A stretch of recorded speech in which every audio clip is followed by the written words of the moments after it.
ओम शांति। 20 फरवरी 2025 बाबा के महावाक्य। मीठे बच्चे, अब विकारों का दान दो तो ग्रहण उतर जाए और यह तमो प्रधान दुनिया सतो प्रधान बने। प्रश्न: तुम बच्चों को किस बात से कभी भी तंग नहीं होना चाहिए? उत्तर: तुम्हें अपनी लाइफ जीवन से कभी भी तंग नहीं होना चाहिए, क्योंकि यह हीरे जैसा जन्म गाया हुआ है। इनकी संभाल भी करनी है।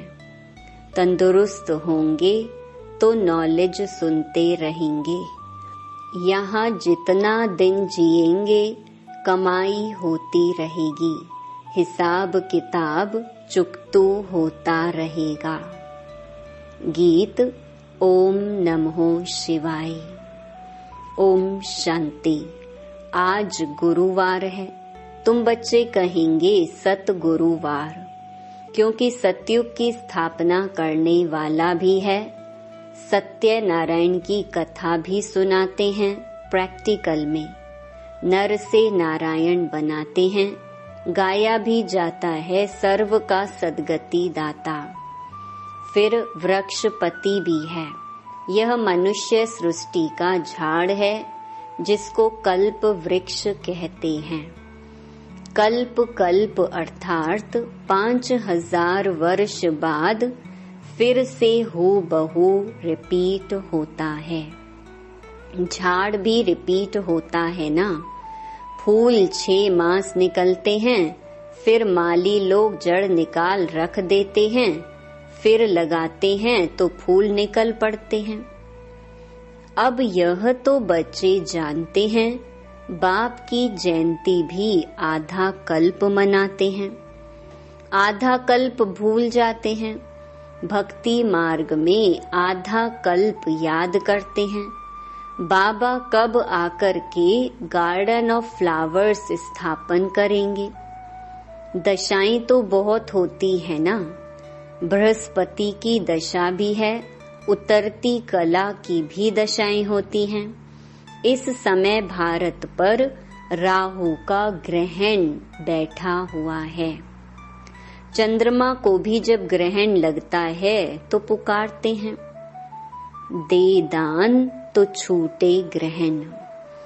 अब बाप भी कहते हैं, यह 5 विकारों का दान दे दो तो छूटे ग्रहण।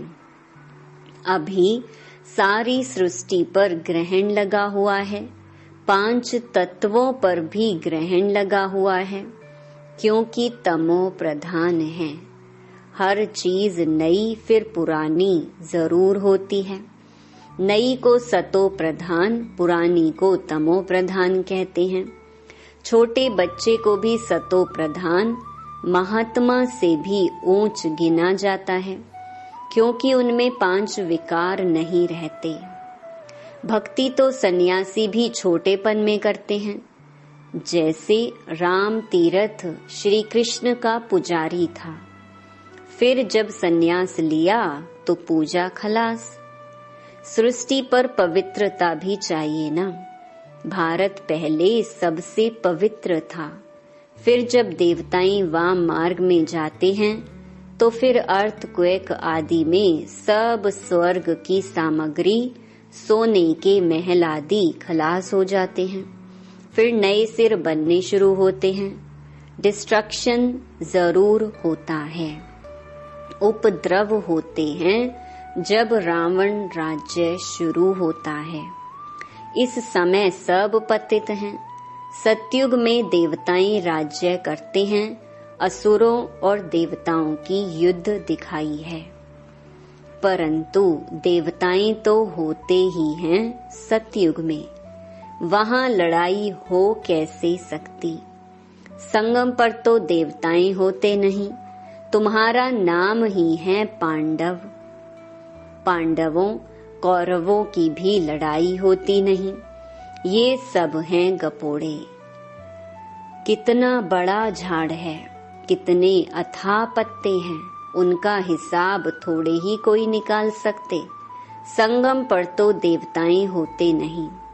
बाप बैठ आत्माओं को समझाते हैं, आत्मा ही सुनकर कान हिलाती है, हम आत्मा हैं। बाबा हमको पढ़ाते हैं, यह पक्का करना है। बाबा हमें पतित से पावन बनाते हैं। आत्मा में ही अच्छे व बुरे संस्कार होते हैं ना। आत्मा ऑर्गन्स द्वारा कहती है, हमको बाबा पढ़ाते हैं। बाप कहते हैं, हमको भी ऑर्गन्स चाहिए जिससे समझाऊं। आत्मा को खुशी होती है। बाबा हर 5000 वर्ष बाद आते हैं हमको सुनाने।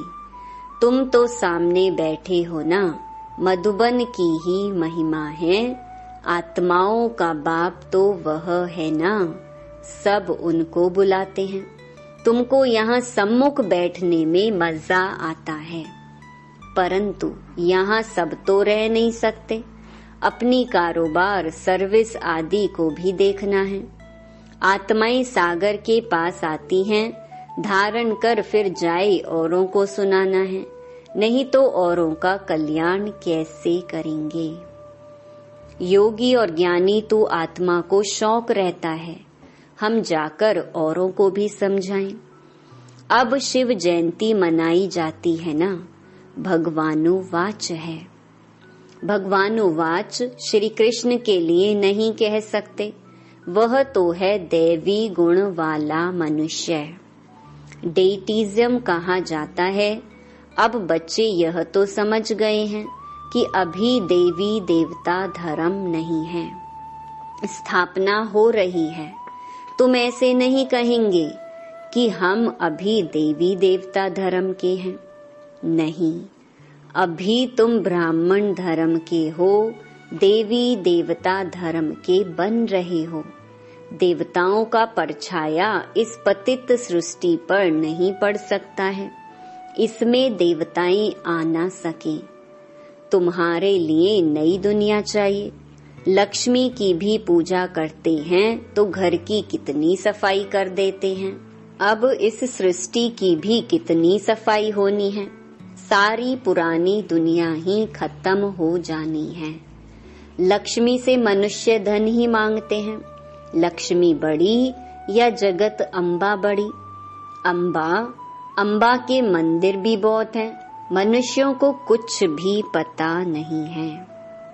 तुम समझते हो लक्ष्मी तो स्वर्ग की मालिक और जगत अम्बा, जिसको सरस्वती भी कहते हैं, वही जगत अम्बा फिर यह लक्ष्मी बनती है। तुम्हारा ऊंच पद है, देवताओं का पद कम है। ऊंचते ऊंच तो ब्राह्मण चोटी है ना, तुम हो सबसे ऊंच। तुम्हारी महिमा है सरस्वती, जगत अम्बा, उनसे क्या मिलता है? सृष्टि की बादशाही। वहाँ तुम धनवान बनते हो, विश्व का राज्य मिलता है। फिर गरीब बनते हो, भक्ति मार्ग शुरू होता है। फिर लक्ष्मी को याद करते हैं। हर वर्ष लक्ष्मी की पूजा भी होती है। लक्ष्मी को हर वर्ष बुलाते हैं, जगत अम्बा को कोई हर वर्ष नहीं बुलाते हैं। जगदम्बा की तो सदैव पूजा होती ही है। जब चाहें तब अम्बा के मंदिर में जाएं। यहाँ भी जब चाहो जगत अम्बा से मिल सकते हो। तुम भी जगत अम्बा हो ना, सबको विश्व का मालिक बनने का रास्ता बताने वाले हो। जगत अम्बा के पास सब कुछ जाकर मांगते हैं। लक्ष्मी से सिर्फ धन मांगते हैं, उनके आगे तो सब कामनाएं रखेंगे। तो सबसे ऊंच मर्तबा तुम्हारा अभी है, जबकि बाप के आकर बच्चे बने हो। बाप वर्षा देते हैं। अभी तुम हो ईश्वरीय संप्रदाय, फिर होंगे दैवी संप्रदाय। इस समय सब मनोकामनाएं भविष्य के लिए पूरी होती हैं। कामना तो मनुष्य को रहती है ना, तुम्हारी सब कामनाएं पूरी होती हैं। ये तो है आसुरी दुनिया। बच्चे देखो कितने पैदा करते हैं। तुम बच्चों को तो साक्षात्कार कराया जाता है सतयुग में कैसे श्री कृष्ण का जन्म होता है। वहाँ तो सब कायदे सिर होता है, दुख का नाम नहीं रहता। उनको कहाँ ही जाता है सुख धाम। तुमने अनेक बार सुख में पास किया है, अनेक बार हार खाई है और जीत भी पाई है। अभी स्मृति आई है कि हमको बाबा पढ़ाते हैं। स्कूल में नॉलेज पढ़ते हैं, साथ साथ मैनर्स भी सीखते हैं ना। वहाँ कोई इन लक्ष्मी नारायण जैसे मैनर्स नहीं सीखते हैं। अभी तुम दैवी गुण धारण करते हो, महिमा भी उनकी ही गाते हैं, सर्व गुण संपन्न। तो अभी तुमको ऐसा बनना है। तुम बच्चों को अपनी इस लाइफ से कभी तंग नहीं होना चाहिए, क्योंकि यह हीरे जैसा जन्म गाया हुआ है। इनकी संभाल भी करनी होती है। तंदुरुस्त होंगे तो नॉलेज सुनते रहेंगे, बीमारी में भी सुन सकते हैं, बाप को याद कर सकते हैं। यहाँ जितना दिन जिएंगे सुखी रहेंगे, कमाई होती रहेगी, हिसाब किताब चुकतू होता रहेगा। बच्चे कहते हैं बाबा सतयुग कब आएगा, यह बहुत गंदी दुनिया है।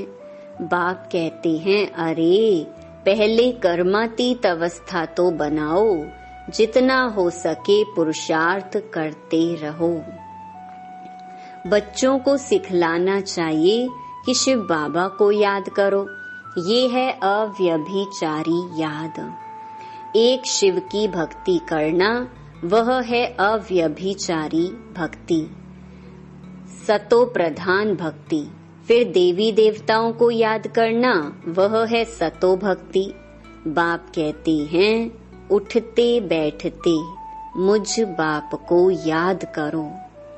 बच्चे ही बुलाते हैं हे पतित पावन, हे लिबरेटर, हे गाइड। यह आत्मा ने कहा ना। बच्चे याद करते हैं, बाप अभी स्मृति दिलाते हैं। तुम याद करते आए हो, हे दुख हरता सुख करता आओ। आकर दुख से छुड़ाओ, लिबरेट करो, शांति धाम में ले जाओ। बाप कहते हैं तुमको शांति धाम में ले जाऊंगा, फिर सुख धाम में तुमको साथ नहीं देता हूँ, साथ अभी ही देता हूँ। सभी आत्माओं को घर ले जाता हूँ। मेरा अभी पढ़ाने का साथ है और फिर वापस घर ले जाने का साथ है। बस मैं अपना परिचय तुम बच्चों को अच्छी रीति बैठ सुनाता हूँ।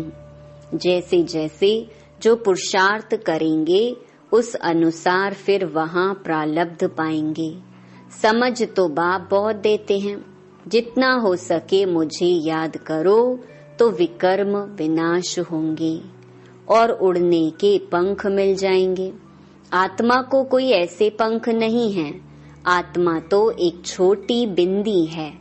किसको यह पता नहीं है कि आत्मा में कैसे 84 जन्मों का पार्ट नूंधा हुआ है।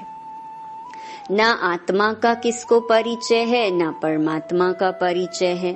तब बाप कहते हैं मैं जो हूँ जैसा हूँ, मुझे कोई भी जान नहीं सकता है। मेरे द्वारा ही मुझे और मेरी रचना को जान सकते हैं। मैं ही आकर तुम बच्चों को अपना परिचय देता हूँ। आत्मा क्या है वह भी समझाता हूँ। इनको सोल रियलाइजेशन कहा जाता है। आत्मा भ्रकुटी के बीच में रहती है। कहते भी हैं भ्रकुटी के बीच चमकता है अजब सितारा। परंतु आत्मा क्या चीज है ये बिल्कुल कोई नहीं जानते हैं। जब कोई कहते हैं कि आत्मा का साक्षात्कार हो तो उन्हें समझाओ कि तुम तो कहते हो भ्रकुटी के बीच स्टार है, स्टार को क्या देखेंगे। टीका भी स्टार का ही देते हैं। चंद्रमा में भी स्टार दिखाते हैं, वास्तव में आत्मा है स्टार। अभी बाप ने समझाया है, तुम ज्ञान स्टार्स हो, बाकी वह सूर्य चांद सितारे तो मांडवे को रोशनी देने वाले हैं, वह कोई देवताएं नहीं हैं। भक्ति मार्ग में सूर्य को भी पानी देते हैं, भक्ति मार्ग में यह बाबा भी सब करते थे। सूर्य देवताय नमः, चंद्रमा देवताय नमः कहकर पानी देते थे। ये सब है भक्ति मार्ग। इसने तो बहुत भक्ति की हुई है। नंबर 1 पूज्य तो फिर नंबर 1 पुजारी बने हैं। नंबर तो गिनेंगे ना, रुद्रमाला के भी नंबर तो है ना। भक्ति भी सबसे जास्ती इसने की है। अब बाप कहते हैं, छोटे बड़े सबकी वानप्रस्थ अवस्था है। अभी मैं सबको ले जाऊंगा, फिर यहाँ आएंगे ही नहीं। बाकी शास्त्रों में जो दिखाते हैं, प्रलय हुई, जलमयी हो गई, फिर पीपल के पत्ते पर श्री कृष्ण आया। बाप समझाते हैं, सागर की कोई बात नहीं। वहाँ तो गर्भ महल है, जहाँ बच्चे बहुत सुख में रहते हैं। यहाँ गर्भ जेल कहा जाता है, पापों की भोगना गर्भ में मिलती है। फिर भी बाप कहते हैं, मन मना भव, मुझे याद करो। प्रदर्शनी में कोई पूछते हैं, सीढ़ी में और कोई धर्म क्यों नहीं दिखाए हैं? बोलो, औरों के 84 जन्म तो है नहीं, सब धर्म झाड़ में दिखाए हैं। उससे तुम अपना हिसाब निकालो कि कितने जन्म लिए होंगे। हमको तो सीढ़ी 84 जन्मों की दिखानी है, बाकी सब चक्कर में और झाड़ में दिखाए हैं। इनमें सब बातें समझाई हैं। नक्शा देखने से बुद्धि में आ जाता है ना, लंदन कहाँ है, फलाना शहर कहाँ है। बाप कितना सहज कर समझाते हैं। सभी को यही बताओ कि 84 का चक्कर ऐसे फिरता है। अभी तमो प्रधान से सतो प्रधान बनना है, तो बेहद के बाप को याद करो, तो तुम पावन बन जाएंगे और फिर पावन बन पावन दुनिया में चले जाएंगे। कोई तकलीफ की बात नहीं है। जितना समय मिले बाप को याद करो तो पक्की टेव पड़ जाएगी। बाप की याद में तुम दिल्ली तक पैदल जाओ तो भी थकावट नहीं होगी। सच्ची याद होगी तो देह का भान टूट जाएगा, फिर थकावट हो नहीं सकती। पिछाड़ी में आने वाले और ही याद में तीखे जाएंगे। अच्छा, मीठे मीठे सिकी लधे बच्चों प्रति माता पिता बाप दादा का याद प्यार और गुड मॉर्निंग। रूहानी बाप की रूहानी बच्चों को नमस्ते। धारणा के लिए मुख्य सार। पहला, एक बाप की अव्यभिचारी याद में रह देह भान को खत्म करना है। अपनी कर्मातीत अवस्था बनाने का पुरुषार्थ करना है। इस शरीर में रहते अविनाशी कमाई जमा करनी है। दूसरा, ज्ञानी तो आत्मा बन औरों की सर्विस करनी है। बाप से जो सुना है उसे धारण कर दूसरों को सुनाना है। 5 विकारों का दान दे, राहु के ग्रहण से मुक्त होना है। वरदान, एकमत और एकरस अवस्था द्वारा धरणी को फलदायक बनाने वाले हिम्मतवान भव। जब आप बच्चे हिम्मतवान बनकर संगठन में एकमत और एकरस अवस्था में रहते व एक ही कार्य में लग जाते हो तो स्वयं भी सदा प्रफुल्लित रहते और धरणी को भी फलदायक बनाते हो। जैसे आजकल साइंस द्वारा अभी अभी बीज डाला, अभी अभी फल मिला, ऐसे ही साइलेंस के बल से सहज और तीव्र गति से प्रत्यक्षता देखेंगे। जब स्वयं निर्विघ्न एक बाप की लगन में मगन, एकमत और एकरस रहेंगे तो अन्य आत्माएं भी स्वतः सहयोगी बनेंगी और धरणी फलदायक हो जाएगी। स्लोगन: जो अभिमान को शान समझ लेते वह निर्माण नहीं रह सकते। अव्यक्त इशारे, एकांतवासी और रमणीकता, दोनों शब्दों में बहुत अंतर है, लेकिन संपूर्णता में दोनों की समानता रहे। जितना ही एकांतवासी उतना ही फिर साथ साथ रमणीकता भी हो। एकांत में रमणीकता गायब नहीं होनी चाहिए, दोनों समान और साथ साथ रहे। अभी अभी एकांतवासी, अभी अभी रमणीक, जितनी गंभीरता उतना ही मिलनसार भी हो। मिलनसार अर्थात सर्व के संस्कार स्वभाव से मिलने वाला। अच्छा, ओम शांति।